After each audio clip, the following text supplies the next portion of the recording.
आज हमारे साथ है हमारे सोशल प्लेटफॉर्म पे मनीष तोमर जी। मनीष तोमर जी, आगामी विधानसभा चुनाव को लेके हम कुछ बातें आपसे जानना चाहेंगे, कुछ बातें आपसे पूछना चाहेंगे। तो हमारी पहली बात है, क्या आप पांवटा विधानसभा सीट से बीजेपी की टिकट न मिलने की आशंका से बागी हुए या फिर गिरिवार के लोगों की चिंता ने आपको बागी बना दिया? सबसे पहले आपका बहुत बहुत स्वागत और आप लोगों ने मुझे अपना कीमती समय दिया, इसके लिए आपका बहुत बहुत धन्यवाद। मैं आपको एक बात बताना चाहूँगा कि एक तो जो बागी शब्द है, बागी शब्द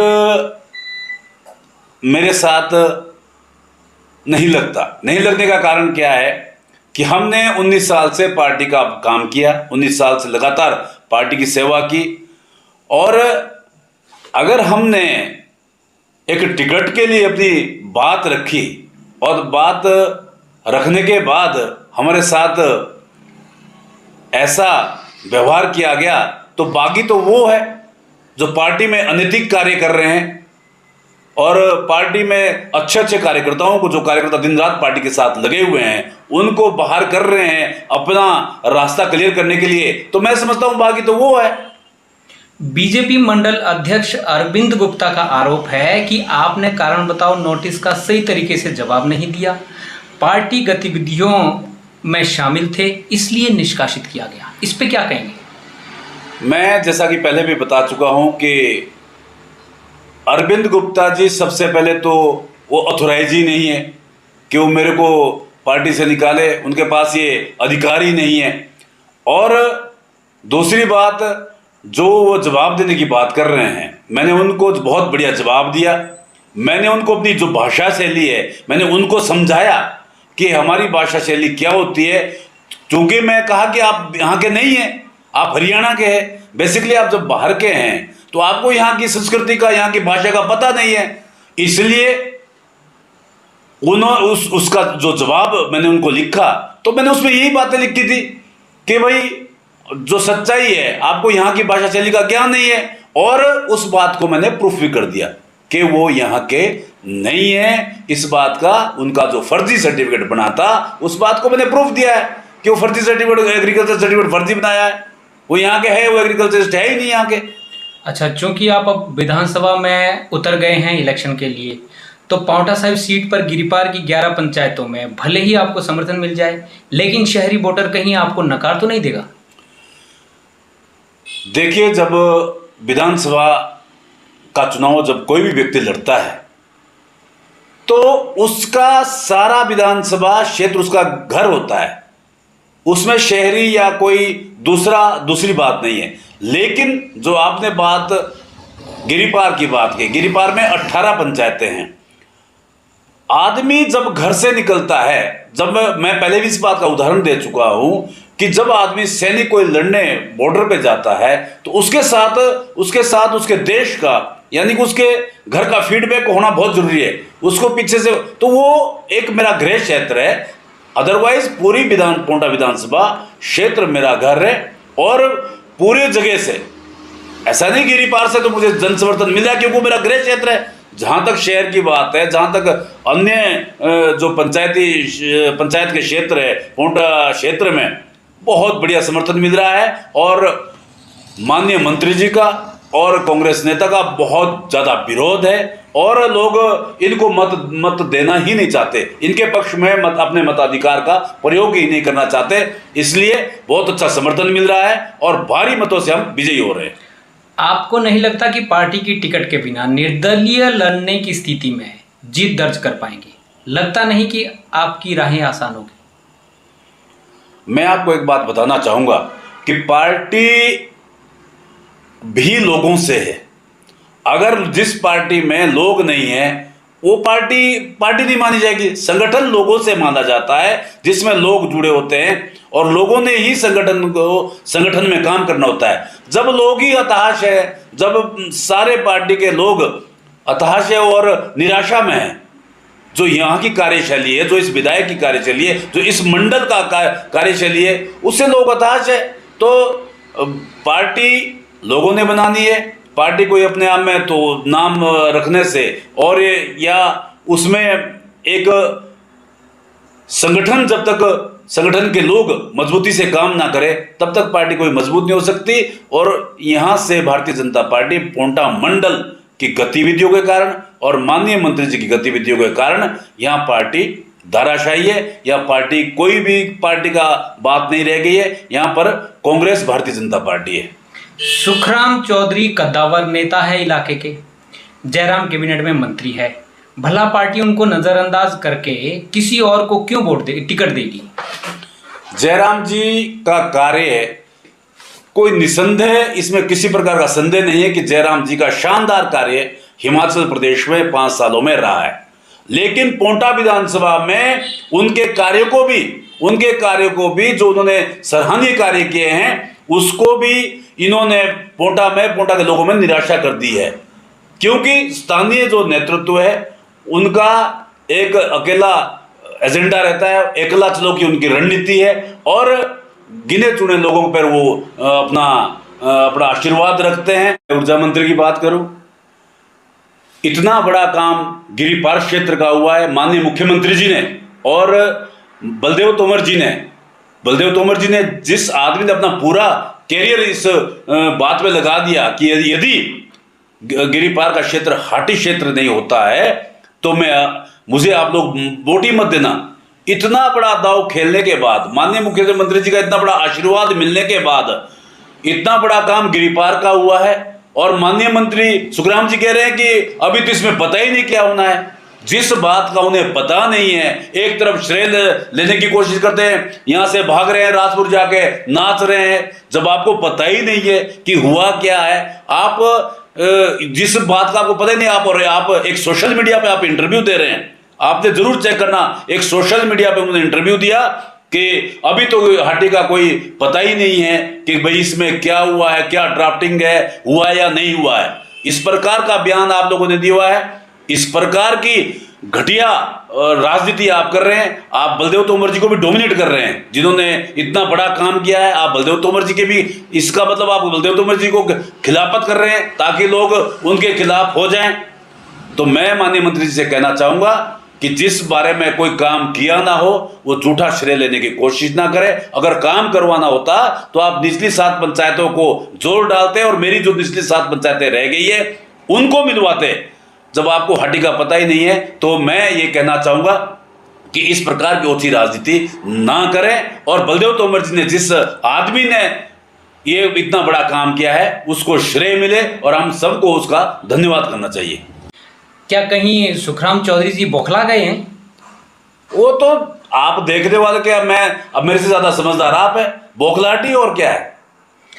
आम आदमी पार्टी ने मनीष ठाकुर को टिकट थमाया है पावटा साहिब से, तो क्या मुकाबला मनीष तोमर बनाम मनीष ठाकुर होने वाला है?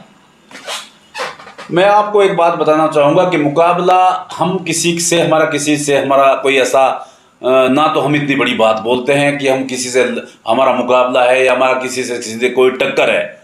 हम तो जो जन समस्याएं हैं, जो पोंटा में इतने सालों से राज करने के बाद भी लोगों की समस्याओं को दूर नहीं कर सके, उसके लिए अपने आप को लोगों के बीच में विकल्प के रूप में पेश कर रहे हैं। ये जिस तरह से लोगों को बेवकूफ बनाया गया है, जिस तरह से लोगों को धोखे में रखा गया है, जिस प्रकार गिरिपार की मेरी निचली 7 पंचायतें हैं, मैंने पहले भी कह चुका हूं कि उन लोगों को धोखे में रखा गया है। जब सीमा ट्रांस गेरिया एरिया की ट्रांस गिरी का जो नाम दिया गया, जब गिरी का सीमा होनी थी, बाउंड्री गिरी की होनी थी, तो क्यों ना उन 7 पंचायतों को भी सुखराम जी अगर प्रयास करते तो वो ट्रांसगिरी में आ जाती और वो हाटी का दर्जा उनको भी मिल जाता। लेकिन प्रयास ही नहीं किया गया लोगों को, ताकि लोग भ्रमित किया गया लोगों को, और इस मुद्दे पे भी लोगों को भ्रमित कर रहे हैं। जो कांग्रेस नेता शमशेर काशमी भी कांग्रेस से टिकट की दावेदारी ठोक रहे हैं। किन्ने जंग टिकट के मजबूत दावेदार भी माने जाते हैं और कांग्रेस पार्टी ने उनके लिए हरी झंडी भी दे दी है। कहीं बीजेपी और कांग्रेस बगावत का शिकार होकर आम आदमी पार्टी की राह आसान तो नहीं कर रही है? बिल्कुल आपने सही बात पकड़ी है, लेकिन आम आदमी पार्टी की नहीं, तीसरा मजबूत विकल्प की राह आसान हो रही है, जिसमें हम हैं। लोग इन दोनों नेताओं को किसी प्रकार का अब वोट नहीं दे रहे हैं। मैं तो आपसे कहना चाहूंगा कि आप लोग प्लीज फील्ड में जाइए, और आप पत्रकार बनकर नहीं, आप दूसरे रूप में जाइए, आम आदमी बनकर जाइए। आपको पता लग जाएगा कि लोग तीसरे विकल्प के रूप में ढूंढ रहे हैं, और हमने अपने आप को तीसरे विकल्प के रूप में पेश किया है, और लोग हमको समर्थन दे रहे हैं। मनीष तोमर अगर चुनाव जीत जाते हैं तो गिरिपार और पांवटा के शहरी वोटरों के लिए क्या क्या करेंगे? मैं आपको, मेरा एजेंडा पहले ही क्लियर था। सबसे पहले जब मैं पहले प्रेस कॉन्फ्रेंस की थी, मैंने एक बात बताई थी कि यहां पर गिरिपार को मसूरी और पांवटा साहिब को देहरादून की तर्ज पर विकास करेंगे। और जो मुख्य मुद्दे हैं यहाँ पर शिक्षा का, जो अच्छी शिक्षा के लिए यहाँ पर अच्छे इंस्टीट्यूट हो, यहाँ पर अच्छा हॉस्पिटल हो। हॉस्पिटल मात्र बिल्डिंगें खड़ी करने से हॉस्पिटल नहीं बन जाता, यहाँ पर ट्रामा सेंटर हो, यहाँ पर दूसरी सुविधाएं हो। और गिरिपार में भी एक हॉस्पिटल अच्छा हो, जो राजपुर में बहुत पुराना हॉस्पिटल, उसमें भी सारी सुविधाएं हो, ताकि वहाँ के क्षेत्र के लोगों को वहाँ सुविधा मिल सके, यहाँ के क्षेत्र के लोगों को यहाँ सुविधाएं मिल सके, और अच्छी सड़कें और पीने के पानी की अच्छी व्यवस्था हो। और मेन मुख्य मुद्दा जो बिजली का है, जब से माननीय मंत्री जी ने कार्यभार संभाला है, उसके बाद आप लोग भी शायद पांवटा में रहते हो, तो आप देखते होंगे कि पांवटा में क्या हर जगह बिजली का दिन में 50 बार बिजली का कट लगता है। बिजली की, ताकि लोगों को प्रॉपर सुविधा मिल सके और रोड की सुविधा मिल सके। और सबसे मेन मुद्दा है मेरे युवा साथियों के लिए, और बेरोजगारी, जो यहाँ पर इतनी इंडस्ट्री लगी हुई है, इतनी इंडस्ट्री लगने के बावजूद भी हमारे युवा साथी बेरोजगार घूम रहे हैं। सबसे मुख्य मुद्दा ये भी रहेगा कि अपने युवा साथियों को मैं यहाँ पर इंडस्ट्रियों में 70 से 80% रोजगार मेरे लोकल युवा साथियों को मिले। मनीष जी, आपने गिना तो दिया कि ये भी करेंगे वो भी करेंगे, लेकिन निर्दलीय चुनाव जीतने के बाद अगर आप सरकार का हिस्सा नहीं बने तो कैसे काम निकलवाएंगे? जो लोग हमारे साथ लगे हुए हैं और हमारे को विधानसभा भेजने की तैयारी कर रहे हैं, हमारे लिए काम कर रहे हैं, उन लोगों से विचार विमर्श किया जाएगा। जो भी वो विचार विमर्श करेंगे उस पार्टी को समर्थन देंगे, जिस पार्टी को कहेंगे। और जब विधायक बन जाता है तो विधायक बनना अपने आप में एक बहुत बड़ी बात है, और विधायक अपने क्षेत्र के लिए हर प्रकार की सुविधाएं करवा सकता है, बशर्ते उन विधायक के दिमाग में काम करने की लालसा हो, काम करने की उमंग हो, ना कि अपने मात्र ट्यूबवेलों पर सीमित रहने की बातों की। तो अपने चहेतों को ट्यूबवेल बांटती है, वहीं तक की सीमित है, ट्यूबवेल यहाँ लगे, यहाँ ट्यूबवेल लगे, अपने रिश्तेदारों के लग जाए, अपने परिवार में लग जाए, अपने मेन 2-4 आदमियों के उसमें ट्यूबवेल लग जाए। अगर बड़ा विजन हो, बड़ी सोच हो, और बड़ी सोच के साथ आगे बढ़ेंगे, तो विधायक जब बन जाता है तो पूरे हिमाचल प्रदेश में सारे मंत्री नहीं बनते और सारे सरकार में नहीं होते। इसलिए विधायक अपने क्षेत्र का विकास, लालसा मन में होनी चाहिए काम करने की। सारे काम होंगे और हम सारे काम करवाएंगे। पांवटा साहिब में क्या कुछ नया और बेहतरीन करने की जरूरत है? आज भी बेहतर स्वास्थ्य सुविधाओं का टोटा है, जिससे गिरिपार के लोगों को सबसे ज़्यादा जूझना पड़ता है। दिल्ली चंडीगढ़ जाने वाले लोगों के लिए वोल्वो की सुविधा नहीं है। क्या करेंगे इसको लेकर? मैं आपको पहले ही बता चुका हूं कि स्वास्थ्य सुविधा जो यहाँ पर है, बहुत इसकी बहुत ऐसी हालत है कि जिसका हम कह नहीं सकते। पांवटा विधानसभा एक ऐसी विधानसभा है जो जिसमें 3-4 स्टेट लगते हैं, बाउंड्री लगती है, और 3-4 विधानसभाएं लगती है स्टेट टच हुई, और उनका केंद्र बिंदु यही है। इसके साथ पहाड़ी क्षेत्र भी है जहां पर दुर्घटनाओं की संभावनाएं रहती है। तो मैं कह रहा हूं कि यहां पर ट्रामा सेंटर के साथ साथ सारी सुविधाएं जो होनी चाहिए, हॉस्पिटल में एक अच्छे हॉस्पिटल जो सारी सुविधाएं होनी चाहिए, उसकी व्यवस्था करेंगे। और पांवटा क्षेत्र को, जिस प्रकार पांवटा एक हमारा धार्मिक नगरी है, अच्छा धार्मिक ये इतना क्षेत्र है जो पूरे देश में गुरु की नगरी कहा जाता है, इसको एक अच्छे तीर्थ स्थान के रूप में उभारेंगे, और इसका ताकि दूर दूर से दुनिया इसको देखने आए। कांग्रेस का दावा है कि सरकार उनकी बनेगी।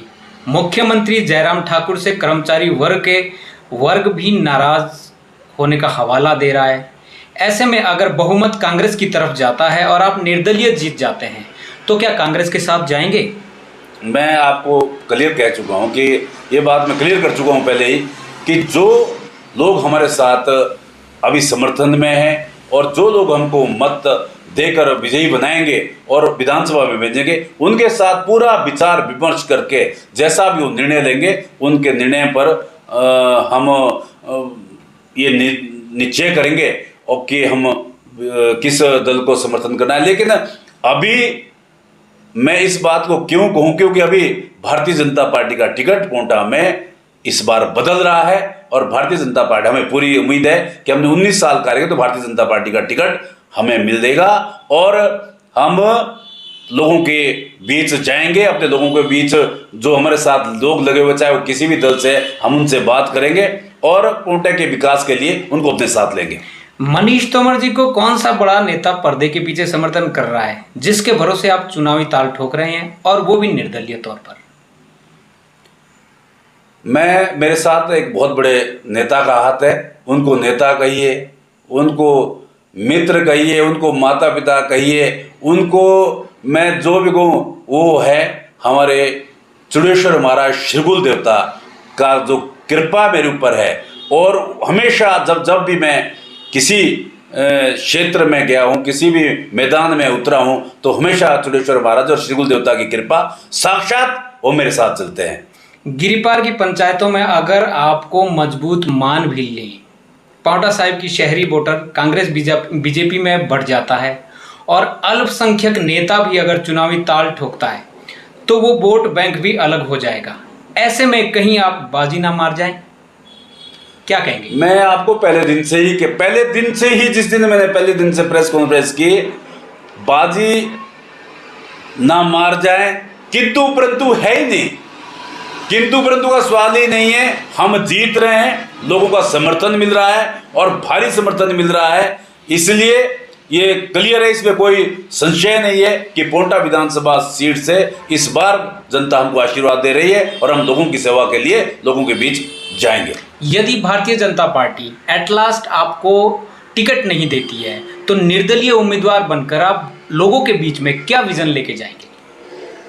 वैसे तो मैं पूरे इंटरव्यू में बता चुका हूं कि भाई हम गिरिपार को और गिरिपार को मंसूरी की तर्ज पर, पोंटा को देहरादून की तर्ज पर और कई सारे जो हॉस्पिटल की समस्या है, शिक्षा की समस्या है, ये सारी चीज़ें लेकर और रोजगार का जो समस्या है युवा साथियों के लिए, ये सारी चीज़ें लेकर हम लोगों के बीच जाएंगे और उनको पूरा करने की कोशिश करेंगे और पोंटा विधानसभा को हिमाचल प्रदेश के अग्रणी विधानसभाओं में एक नंबर पर खड़ा करने की कोशिश करेंगे। इस विजन को लेकर हम लोगों के बीच जाएंगे और लोगों का आशीर्वाद प्राप्त करेंगे। ठीक है जी, आपका बहुत बहुत धन्यवाद।